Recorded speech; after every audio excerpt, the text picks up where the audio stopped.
Welcome to another episode of Cannabis Health Radio. I'm Ian Jessup. And I'm Corey Yelland. Our guest today has a rare form of breast cancer called Paget's disease. It's a type of cancer that outwardly may have the appearance of eczema with skin changes involving the nipple of the breast. Most women do not visit the doctor because they assume Paget's disease to be minor, either dermatitis or eczema. If that wasn't enough to deal with, she also has uterine cancer, had a hysterectomy, and has basal cell carcinoma, which is the most common form of skin cancer.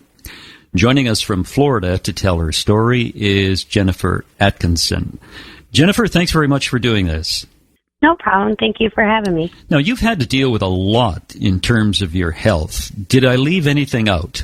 I have what they would call in short term chronic PTSD that I deal with every day. But other than that, no, pretty much all is there. Which of these many health problems did you experience first? PTSD, I had been dealing with actually knowing what was wrong for 10 years prior to the Paget's disease. I was unaware, of cannabis's resources to what it can help with and all that in that 10-year span. Back when I was younger, recreational use, I never really realized it was like an antidepressant or anything like that. I just realized I was a much nicer person and happy. But for 10 years, I was the doctor's little project of trying to find something that works. And when I had gotten sick with the Paget's disease, is actually the same time that the doctor said, there's just no magic pill for PTSD. It's just something that you're going to have to live with, basically, and have a lot of different strategies to cope in life. At that time, I was like, okay, whatever, I'll deal with it. And, I was on their medications. And when I had my son is when they discovered the Paget's disease. They had thought it was an infection, and it actually wasn't. It was Paget's disease, and they wanted to do immediate, cut and take my breast off and everything. I was like, well, I don't know what you're talking about. At that time, I had talked to my mother, and she had let me know that Michigan was legal. And, maybe I should come home and see what I could do there, at least get another opinion. So me and the kids went from North Carolina up to Michigan, and I started researching. A friend of mine had introduced me to RSO, like Simpson oil. From there, the story was just written. I started getting better. I was applying things on the outside of me and on the inside. They didn't have to cut because I was basically healing. It was quite amazing, and even the doctors were kind of well and saying, oh, well, maybe, this was what was wrong and that was what was wrong. But, if I don't take my oil, I end up back in the position I was. So, and I learned that the hard way. But I've been using between the oil and topicals and, creative ways of edibles and everything else, and I've been able to basically cure myself of most things and stay pretty darn healthy. At that same time, though, of doing the research, I noticed over on the computer screen, cannabis treats PTSD. In that same time with the Paget's disease of curing myself there, I took all my medications and I switched them out for cannabis oil. How many medications were you on? How many medications were you on? I was on, at that time, a mood stabilizer. I can't remember the name of it. It was something, I didn't like it though, so I wouldn't take it. But the Effexor, which I suffered from what they call the Effexor hangover. So if I didn't take it at the right time, my compulsiveness, my anxiousness, everything would go just skyrocket and quite moody. And I was on 4 milligrams of Klonopin a day. It just seemed like I was very unbalanced. Even though the Effexor made me kind of lift in some spots, I would drop into a low really quick. But I just didn't feel anything. I didn't care, and that's not how you walk through life, but that was better than all the other things that they tried to give me. So I just thought I was kind of at the end of the road of what I could do. And then once I started researching that, I was like, oh, well, then I don't have to take that. I just have to up my dose of medicine. I can do that, and I just started going from there. And plus, I had learned little tricks like the juicing, and that keeps me pretty balanced in the mornings and stuff. But I mean, right now, with Florida being so new, it's been a little bit of a wait, but I mean, I've been managing quietly. I just want to ask you, is your breast cancer clear today? Are you free of breast cancer? Yes. And yes. You did that with... Technically, by doctor's point of view, the 5-year wait, but I mean, yes, nothing has flared up in that area at all. Oh, that's good. So I'm happy about that. I have I've got scarring, but it's limited compared to what people go through. It was caught early enough by my son being born that I'm blessed for that. Now, you did the oil, you ingested the oil, or did you apply it topically, or what did you both. do? Okay. I did both. I would cover the complete nipple with oil, and then I would smother it with, the bandage. Right. And then I would also ingest. How long was it and before? Like I said, I did many different things. Juicing, the whole shebang all day long, between CBD intake and the THC intake. I would try and do as much as I could just to override it, because I am a lightweight, so I would try and balance as much as I could with the CBD so that way I could stay functional. And then at nighttime, I would really dose myself so that way it could go through my body while I slept. When you're talking juicing, are you talking about juicing cannabis? Yes. Okay. I do those in the morning. How long before you noticed a difference? It was really about 90 days, actually. That's where, where I felt balanced, A, and B, I saw things starting to clear up extremely, where there was openness, there was no open. The nipple was starting to look more normal, even, than what it was. And it wasn't easy by any means, but it was much easier than what the doctors wanted to put me through. Were the doctors surprised at your progress?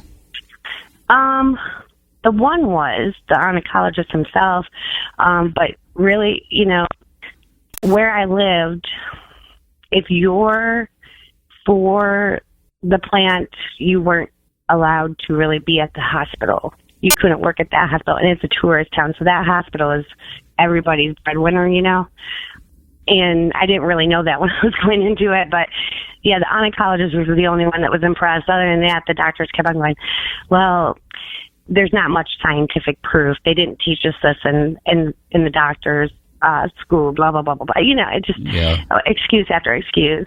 And then, going to the hospital, they really put you in a different category. Let's move from your breast cancer, which is cleared up, which is excellent news. When did you discover that you had uterine cancer? That was about a year after Connor was born again. I was having a lot of issues with my menstrual, and I had gotten, my tubes tied and an ablation and stuff like that. Well, when they did that, they just took a sample, and the doctor called me back about 3 months. I think it was 3 months, and he said, there's a lot of abnormal cells in your uterus, and he's like, and I'm going to have you come in for a recheck. And I was like, okay.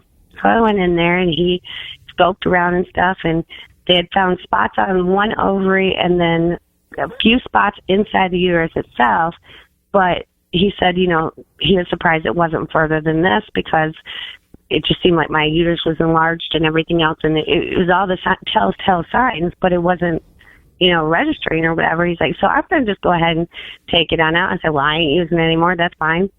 So afterwards, he had done some more research on it, and he brought me back in about 2 weeks later after the hysterectomy. And what I had done was I only took those pain pills for 24 hours because I was scared. I didn't know what to expect. And then I took the pain pills and I replaced it with the RSO. I just basically didn't take the pain pills or anything. And I came back in that two weeks, and he's like, he checks me out, and he's like, how are you completely healed? And I said, what are you talking about? And he's like, how long have you been up and around? And I was like, well, since 3 days after the surgery, I started, I have to take care of my kids. He's like, well, you shouldn't be healed. He's like, you like completely healed in there. He's like, and then top it off, I did the investigation on the uterus. He's like, you should be just a totally different person. And I was like, what are you saying? He's like, well, there's cells, but I mean, the way it was affected, he's like, I'm amazed. He's like, I'm just amazed. That's all. And I said, and this is a regular, gynecologist. It's not a MD or whatever, in the family care. And he's like, what do you use? And I was like, what do you mean? He's like, you have a bottle of pain pills that you didn't even touch. He's like, they're sitting right here. That's how I know that. He's like, what are you using? And I said, I use Rick Simpson oil. He's like, what is that? I said, it's basically extract from the marijuana plant. He goes, I've never heard of that. I said, you haven't? You live in Michigan, but you've never heard of that? He's like, no, I've never heard of that. What is that? I was like, it's, I'm like, you've never heard of marijuana? He's like, no, I've heard of that. I was like, what haven't you heard? He's like, the stuff you're talking about. I was like, it's taking the whole plant, breaking it down basically, and putting it in oil form. And I take it every day, He's like, I'm just looking at him like, wait a minute, I'm schooling you. But he's like, whatever you're doing, keep on doing it, because that's the most healthiest thing I've ever seen. He's like, I'll discard your medicine right here. He's like, you're good to go. I get checked every year. Everything seems to be good. So haven't had any return problems of that. How long's that been now, Jennifer? Let's see, 4 years. Good for you. Well, good for the doctor. Yeah, I mean, good for the doctor for suggesting that what you're doing is the right thing. Right, because he was the first one that ever said that. Everybody else, had an opinion of some sort, but he was the first one. Just keep on doing whatever you're doing, So I was impressed with that. I don't know exactly what he found on there or whatever, like how much or how little or whatever. I don't know how doctors figure out all the stuff they do, but he was impressed with it. So as long as he was happy with it, I was happy with it. So you use the cannabis oil, you get rid of your breast cancer, you get rid of your uterine cancer. You must have thought you were jinxed for cancer. Yeah, but I don't know, when all of it started, I think it was maybe a combination of everything. It's just I didn't realize, because, the basal skin cell didn't come out until I learned I couldn't go off my oil, that I needed a maintenance dose. And the only way I learned that was when I went to Tennessee for the year. I had met my friend Dana down there, who's also the founder of the National Cannabis Patient Law. We were founder and co-founder at that time. We started it. When I met her and everything, I was really healthy and everything. But as that year was going, I didn't think I needed my medicine because I felt good. But then I started developing those spots. And then next thing you know, I find out, basal skin cell, okay. So I went back home and got back on my medicine is what I did. I mean, it took a year and started seeing complications, and so therefore at that time, I learned you got to have a maintenance dose. It doesn't matter. It's going to come back some way, shape, or form. You don't know how or what, but, with a vengeance is what most people say. Yeah, but I was lucky again. It's so key to stay on a maintenance dose. Absolutely. Yeah. Yeah, and I didn't know that, I mean, it's one of those things that you didn't finish the research on. That's why I always encourage people, research.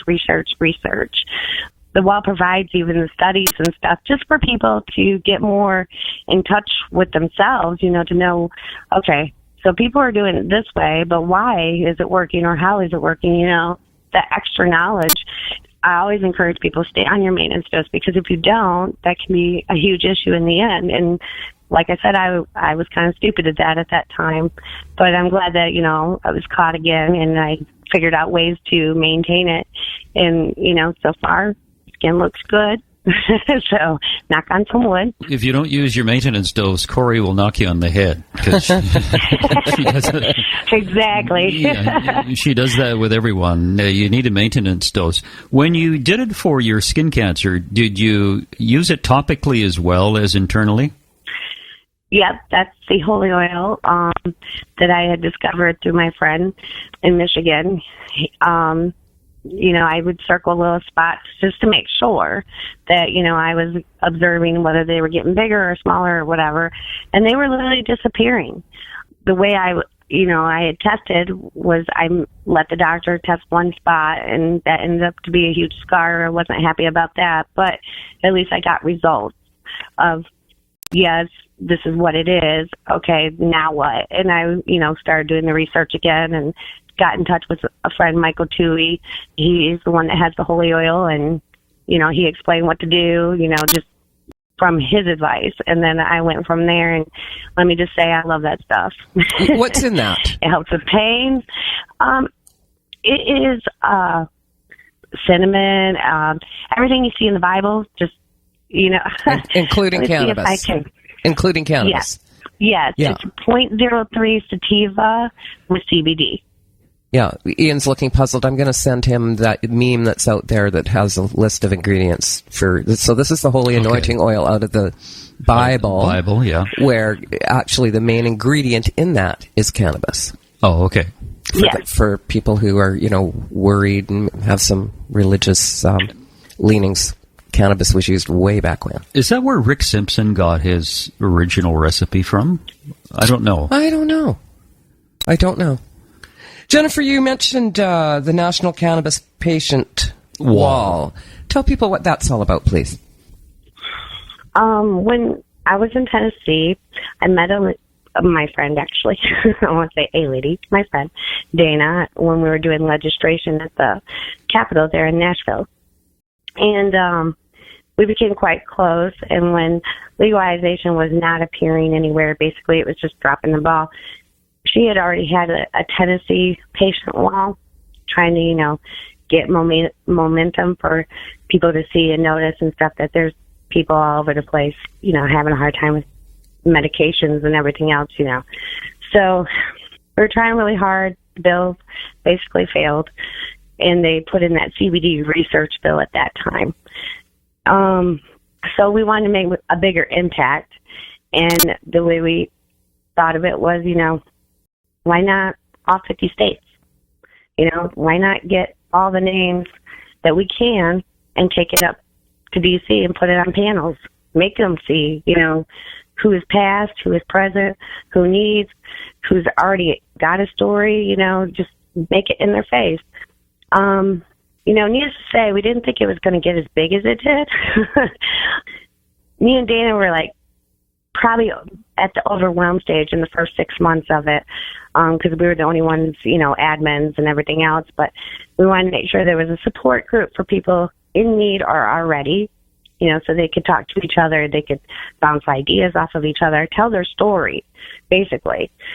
And then as we got more admins and help, we started with the research part of it for studies and everything, and then the bill registries, because we decided it was really important that everybody know, because we didn't quite understand that most people don't know what's going on in their own state. So we started bill registries for there, and we were getting so much media and stuff for the, different, all across the world. So we started the general page, which that, we take everything that's presented to us that's actual reliable sources and put all the media over there on the general page, and patients' testimonies, people's where I've been, now where I'm at, everything goes over there. So your story gets passed around basically around the world, and that's what happened is we went around the world. We thought we were being just in the 50 states, but we went around the world, and we're still gaining countries and people, So that was the pretty exciting part of it.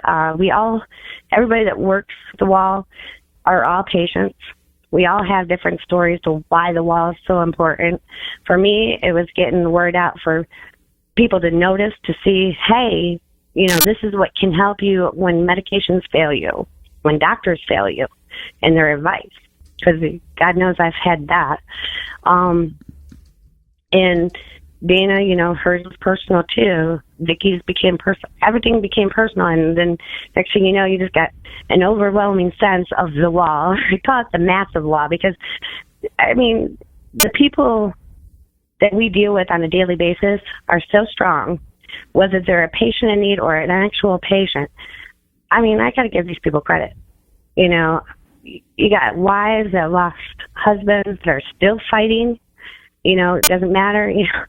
You got mothers losing their children, but they're still raising their voice. You know, it's amazing. The feeling of just knowing that they're not being quiet no more. They're standing up for themselves, you know. Yes. And that's really the encouragement of the wall, is stand up for yourself. If you won't, we will. You know, like, it's an amazing group of people. You know, when you get something that large, it's hard to not be a voice.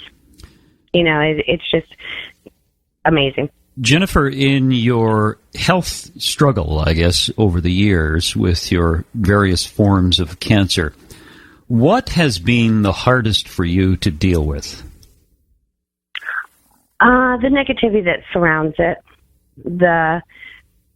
It upsets me with the political. It always upsets me with that. Because at a federal level, it needs to be legal. And at this point, we can say in prohibition, but the whole bottom line is, I don't care how they end it, but somebody's got to do something. Because last I checked, we're not China, but we're acting like it.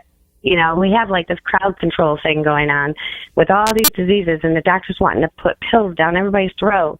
I mean, we got kids, you know, so young on Oxycontin, for God's sakes. It's just amazing. You know, there's so many levels that you can use it for.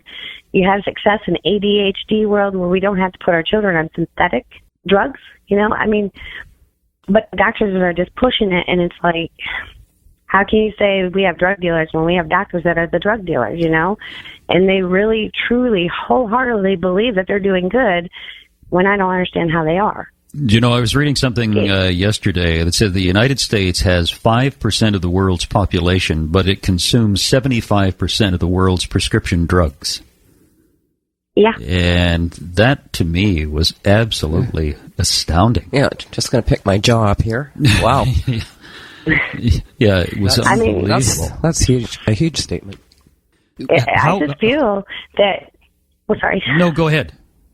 I just feel like it's, here, take a pill day. You know, when I was PTSD, I didn't even know what that was when I was diagnosed with it.